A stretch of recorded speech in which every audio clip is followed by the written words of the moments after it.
On a passé la nuit dans une chambre d'hôte à Château-Chalon. Et là, on prend un peu des forces parce que les propriétaires proposent des balades dans la nature. Allez Pierre, prends un peu de café. Marie nous attend.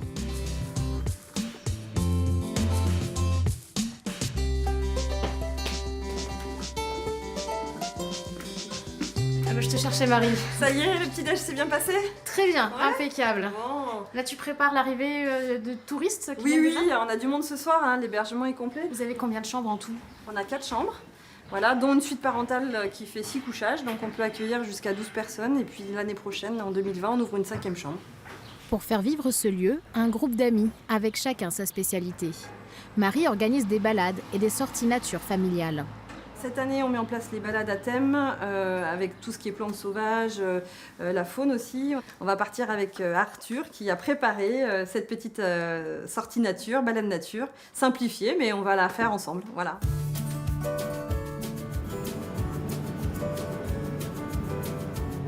Marie nous emmène à quelques kilomètres de Château-Chalon pour nous faire découvrir le paysage autrement.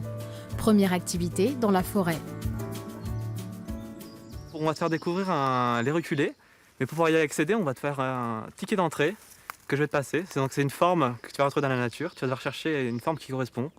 Donc on a cette forme-là. En éducation à l'environnement, en animation nature, on utilise cette approche qui est une approche sensorielle aussi pour vivre une immersion dans la nature et puis éveiller nos sens. Donc on n'est pas des guides qui informons les gens et qui donnons des simples informations sur le paysage, le patrimoine naturel, donc la faune, la flore. On est aussi là pour faire vivre une expérience aux gens et donc ça fait partie des petites activités qu'on met en place. Ah bah là, j'ai trouvé quelque chose là. Ouais, très bien, super. Donc là, on est face à du lierre. Et contrairement à ce qu'on peut croire, en fait, le lierre ne vient pas abîmer les façades.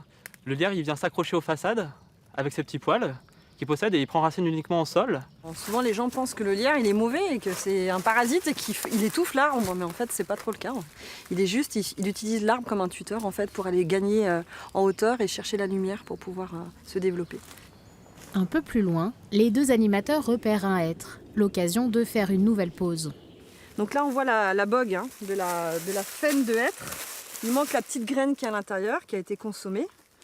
Et donc cette petite graine torréfiée, en fait, il y a une amande à l'intérieur, torréfiée, elle servait de café en temps de guerre et de farine aussi pour faire des gâteaux. Voilà, donc dans la nature, il y a plein de ressources. Bon, pour accéder à la suite, on va devoir te bander les yeux. Et on va essayer de faire cette marche dans le silence, du coup, pour écouter les oiseaux, écouter le silence de la forêt. Je vais prendre tes chaussures du coup. Le but de cette activité, c'est vraiment d'être connecté à cette nature, à cet environnement. Un peu plus à gauche.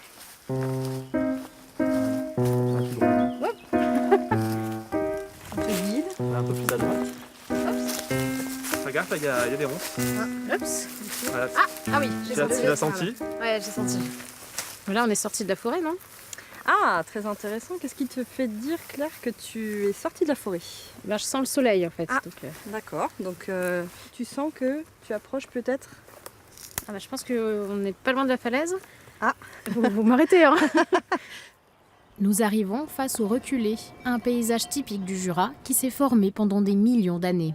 Alors ils appellent ça des culées, c'est-à-dire qu'en fait une reculée, c'est un bout du monde, un cul-de-sac, qui est constitué de roches calcaires horizontales, au pied duquel se situe une résurgence, qui est une source en fait.